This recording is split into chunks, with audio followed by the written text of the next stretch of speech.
Bonjour.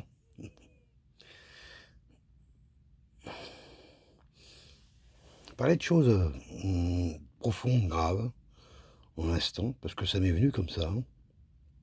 Bien que je ne sois pas surpris que ça vienne ainsi, mais concernant, disons, la pédophilie, dont j'ai été victime dans l'enfance, à plusieurs reprises, mais dont une particulière avec les prêtres, hein. Et j'avais à l'époque les prêtres, le prêtre André Le Morellec, curé de la paroisse de Marcaille, à l'époque en Dordogne, très joli, très belle. Très beau presbytère. On l'appelait aussi le prêtre communiste. Pourquoi? Parce que euh, il aimait, quand il payait, à nous inviter des fois à boire des... Oh, attends, on était jeunes, hein, mais bon, je sais pas, boire une limonade, on sait rien, ce qu'on buvait à l'époque, mettre de l'eau dans les cafés à Sarlat, ça nous est arrivé peut-être une fois ou deux, je crois, hein, qui m'a payé, qui nous a payé, on était toujours plusieurs. Je me souviens, on se retrouvait seul dans des situations que vous pouvez comprendre. Autrement, tu es toujours plus vieux. Et il avait une bourse en cuir rouge dans laquelle il mettait sa monnaie. Et je sais pas comment c'est venu, c'est ce qui me revient à l'esprit. Il a des trucs un peu étonnants. Mais... on disait qu'il était en problème avec l'évêque parce qu'il était communiste à cause de sa bourse rouge. Enfin, je sais pas, tout un truc de gosse. Je pense qu'on avait imaginé. Et je pense qu'il avait vraiment des problèmes avec l'évêché, mais c'était certainement pas pour l'histoire de bourse rouge. Mais ça, je peux le savoir qu'aujourd'hui, je peux comprendre ça. Qu'aujourd'hui, parce que c'est aujourd'hui, effectivement, que ça me revient. Que l'homme me revient, là, très précisément. Et ce que j'avais voulu toujours enterrer, un peu comme étant sorte d'initiation post-ludique qui m'aurait donné, soi-disant, un certain pouvoir, quand je vois toutes les conséquences plutôt dramatiques qui ont énormément joué sur ma vie, quoi, suite à ça. Et cet homme m'est revenu physiquement.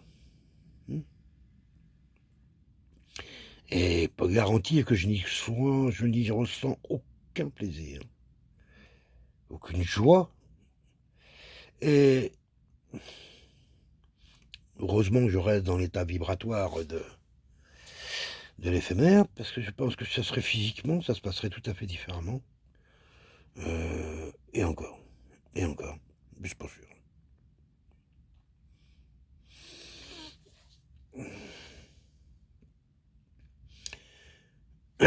Vous savez, quand un prêtre, quelqu'un sous qui vous êtes sous sa responsabilité, et à l'époque, les curés, c'était des gens très importants dans les communautés paysannes et autres. C'était des gens hautement placés dans la hiérarchie sociale des communautés humaines, quel qu'elles soient. Le curé, c'est celui qui baptisait, était baptême pour tout le monde. Il n'était pas question de « ah bah oui, je sais pas, je vais voir ». Non, non, la France était catholique quand je suis né, même si effectivement il y a des tas de mouvements qui étaient déjà explosés, mais moi en tant que gamin, je suis né là-dedans, hein, dans cette raideur-là, quoi. Et donc,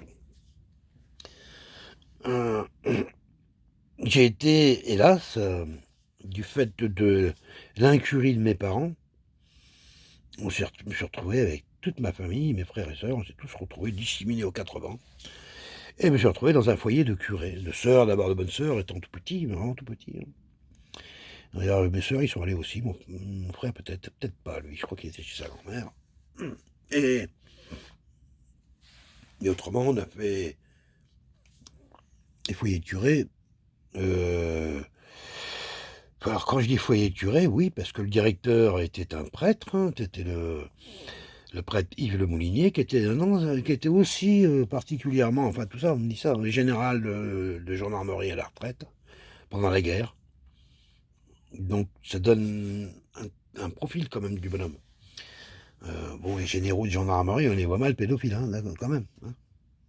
Mais bon, on va savoir. En tout cas, c'est pas de lui dont je parle, et du tout, j'aurais même plutôt tendance à dire que le bonhomme était plutôt...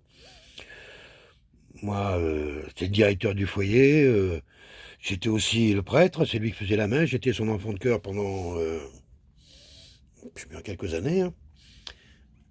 J'ai pas de souvenir d'avoir eu quoi que ce soit de répréhensible. Au contraire, elle était vraiment cool avec nous, quoi. Il nous tolérait beaucoup plus quand on faisait des conneries, que les gendarmes venaient pleurer au foyer. C'est lui, il nous protégeait beaucoup. Ouais, je crois qu'on était un peu même surprotégés, mais tant mieux. À l'époque, il fallait au moins ça, quoi. On était une centaine de gosses qui étaient confiés à cette institution qui s'appelait le foyer Notre-Dame de Rochebois. En Dordogne, un petit village, Vitrac. C'est magnifique, comme toutes les campagnes l'étaient à l'époque, mais c'était un château, hein. Un grand château, quoi, avec une grande propriété. On était, je dirais pas autarcique, mais pas loin. Pas loin. On avait une grande ferme, hmm, qui était tenue par les anciens du foyer, d'ailleurs, la famille Germain, Jean, un percheron, non, un paysan, pareil, trop costaud, plutôt sympa, parce que des gens connaissaient peu, quoi, sauf qu'on était tous les gamins, lorsqu'on allait faire, disons, les corvées collectives, qui étaient, entre autres, il y avait les vendanges, les pommes de terre, les noix, je sais plus trop ce qu'on faisait encore. Je crois que c'est surtout ça, quoi, hein. Les prunes aussi, on avait les prunes. Les châtaignes, ah bah oui, les châtaignes. Ah, j'ai aimé ça, les châtaignes, moi, en fin de compte. Et pour animer tout ce groupe là de gamins qui allaient de les plus jeunes, bah non, je suis arrivé parti les plus jeunes, donc hein, moi je suis arrivé au foyer, je devais avoir 10 ans et demi. C'est ça, hein. Et les plus âgés, puisqu'à l'époque la majorité en France était encore à 21 ans. Et donc quand je suis arrivé au foyer, la majorité était à 21 ans. Et donc on avait des grands qui avaient 23 ans même, hein, les plus années, autant dire des adultes pour moi. Et on vivait tous dans la même structure. Ceux qui avaient 23 ans, c'était souvent des apprentis du foyer, qui ont été au foyer avant, ils ont fait des apprentissages, et puis le foyer pour les aider, ou parce que même travailler au foyer, bref, ils restaient un peu plus longtemps jusqu'à ce que les gars s'installent ou trouvent une femme. C'était un peu ça la sortie du foyer, hein. C'était, voilà, il n'avait pas prévu que des gars allaient faire des études supérieures. Non, c'était pas du tout ça. Hein, c'était prévu de survivre déjà, juste après la guerre, c'était survivre. Et ensuite apprendre un métier. Alors à l'époque, quand je suis né, moi, il y avait plein de beaux métiers, en fait, contre tous les métiers, hein. Mécanicien, il n'y avait pas encore les métiers de l'informatique, mais ça commençait à poindre son nez avec l'électronique. Ça existait, hein, tout ça, hein. C'est bien plus vieux qu'on le pense, hein. Il y avait, mais nous, on nous a pas parlé de médecin, machin. Ouais, une fois, non, bon, non. Par contre, moi, on a accepté, parce que comme j'étais un gamin très doué dans la deuxième année, on a accepté que je commence à parler d'ingénieur agronome, des trucs comme ça, quoi. Mais sans rien y comprendre, mais enfin bon, je croyais que ça me donnait envie, puis ça faisait plaisir à tout le monde. J'ai dit, ah ouais, moi, c'est ça que je veux faire. Au fond de moi, pas ça que je voulais faire. Je voulais, comme beaucoup de gamins, moi, je voulais être avec mes potes, découvrir le monde, sentir la vie, acheter deux, trois babioles, être beau aussi, j'aimais bien. Euh, Ça allait pas beaucoup plus loin que ça, hein, l'affaire, hein. T'as 11 ans, 12 ans. Hein. C'est à cet âge-là. Ben, c'est à cet âge-là que tu découvres l'éjaculation. Mmh. Ouais, c'est ça, hein. Dans les mains d'un curé.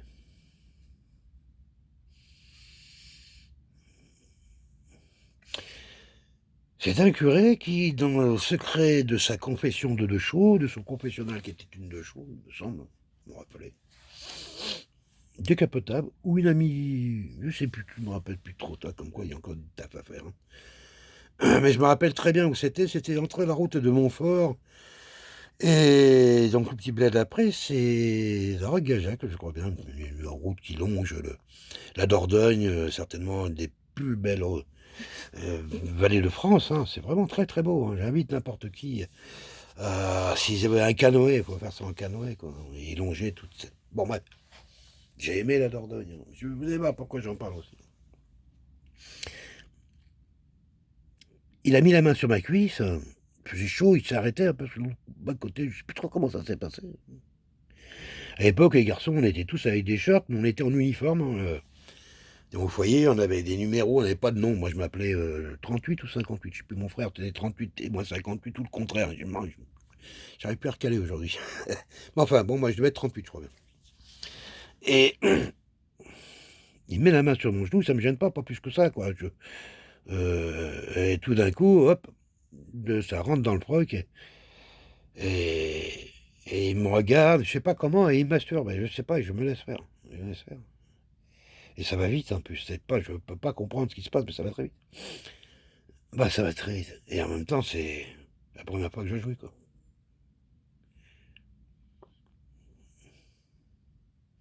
C'est troublant, n'est-ce pas?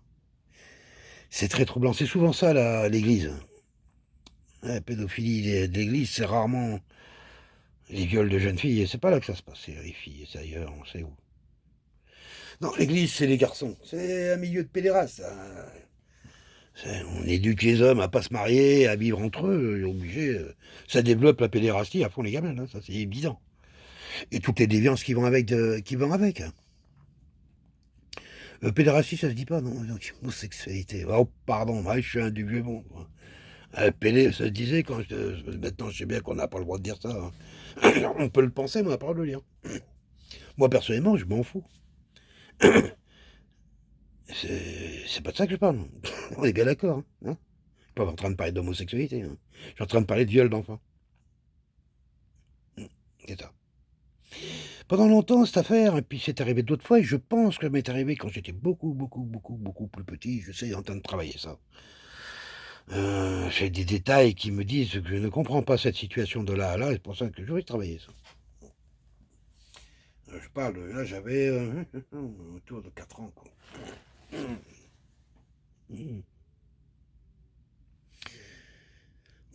Faire tout ce chemin, parler de ça, c'est pas vraiment pour pleurer sur mon sort. Il y a tellement d'enfants qui ont été martyrisés dans le monde et qui sont martyrisés aujourd'hui, tous les jours. De façon terrible.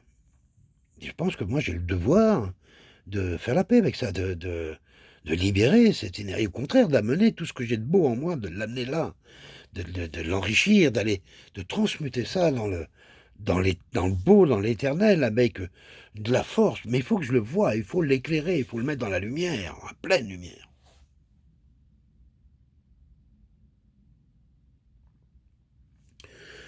Je suis ce que je suis. Je suis tout ce que je suis. Tout simplement.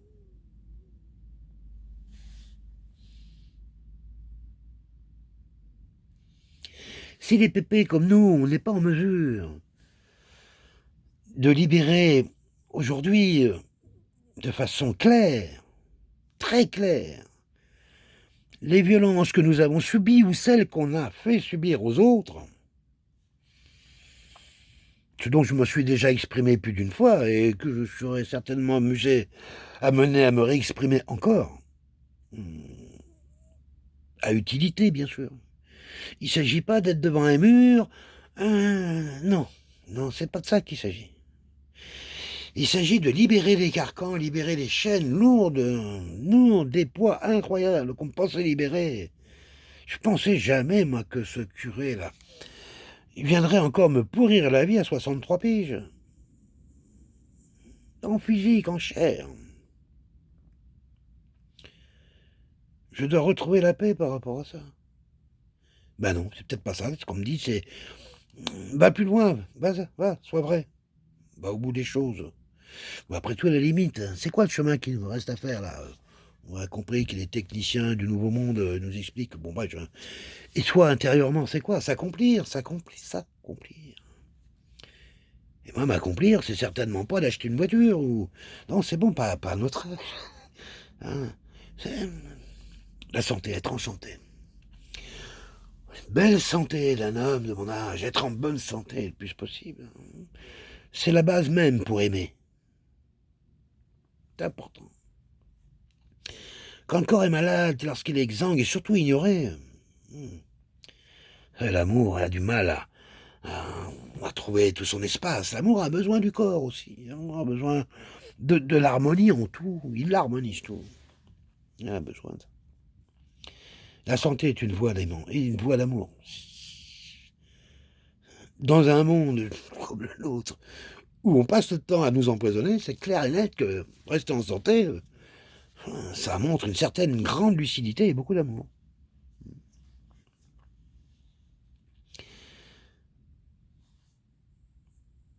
Je suis pas en train de...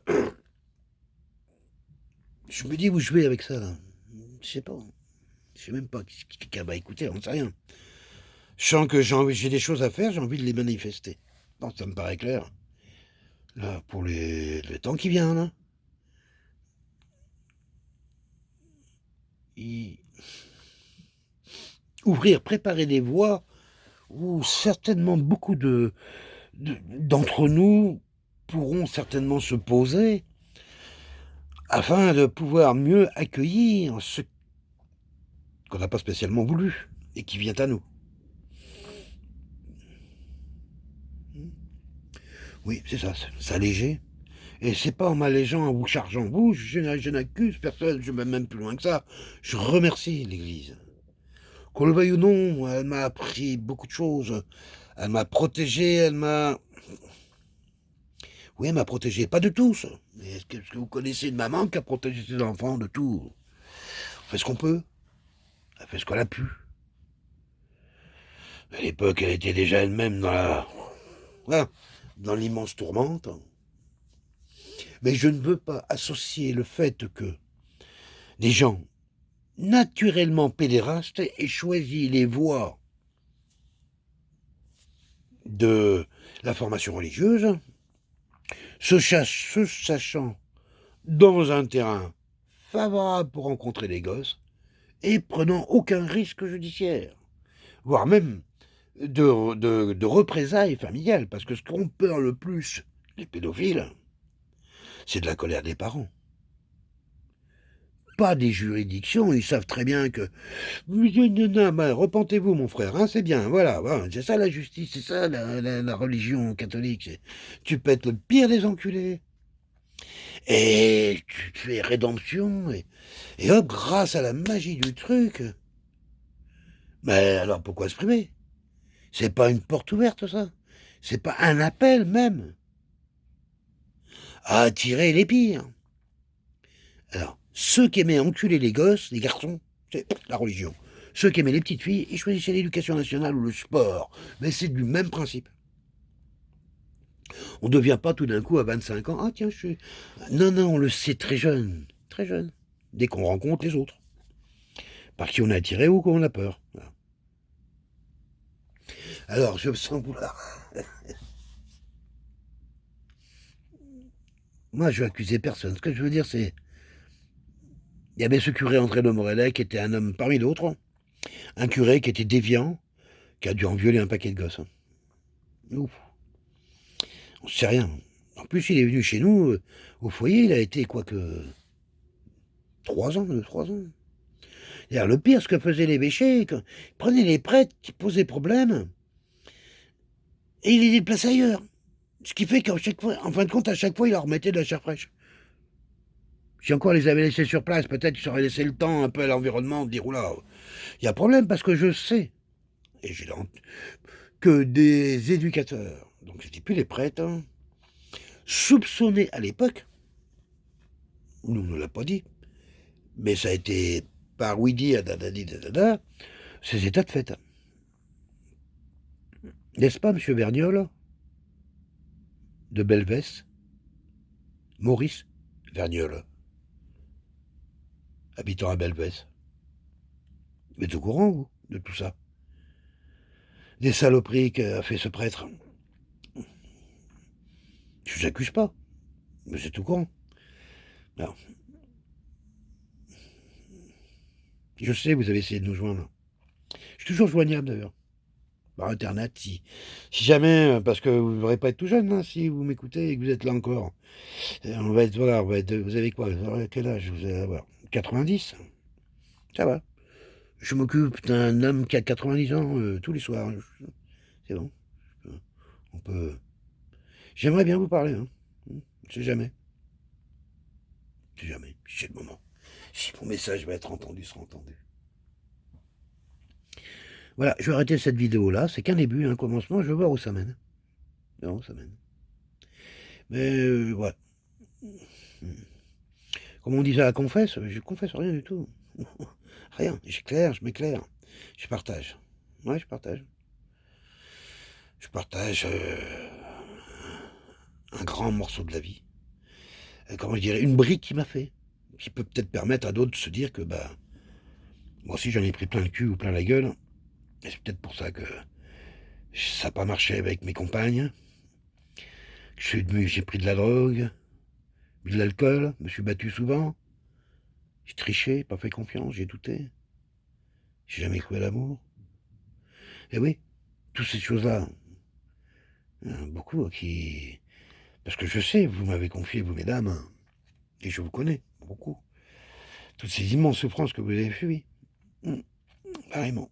Avec la famille. Souvent, avec la famille. Papy, tonton. Ouais, le voisin d'en face. Hum. Ou le docteur. Oui, oui, les docteurs bizarres, hein. Ça, je savais même pas ça non plus. Et franchement, j'ai été surpris quand j'ai appris ça. J'ai dit incroyable. Hein, qu'il y ait des salopards de médecins qui violaient les gamines, qui ont fait des trucs. Je me dis, mais c'est vraiment. Enfin, il y a nos limites. Hein. Je me demande aujourd'hui où ça va se passer. Voilà. À l'époque, je sais pas, il y avait peut-être encore un bout de conscience qui faisait que ça limitait un peu l'orgiaque au maximum. Le diable avait encore, je sais pas, les pieds sur terre. Peut-être que possible qu'aujourd'hui, il y ait nos limites. Hein. Je n'en sais rien. Quand on parle de snuff, tout ça, bon, ouais. Bon, c'est intense cette vidéo. Hein. Je la partage quand même. Je peux comprendre que d'autres aient abandonné en cours de route. Que même que personne ne la voit, mais j'ai besoin de la libérer. Et ça sera le début d'une série. J'ai des choses à... J'espère qu'un jour mes enfants l'écouteront. Voilà. Bye bye, merci.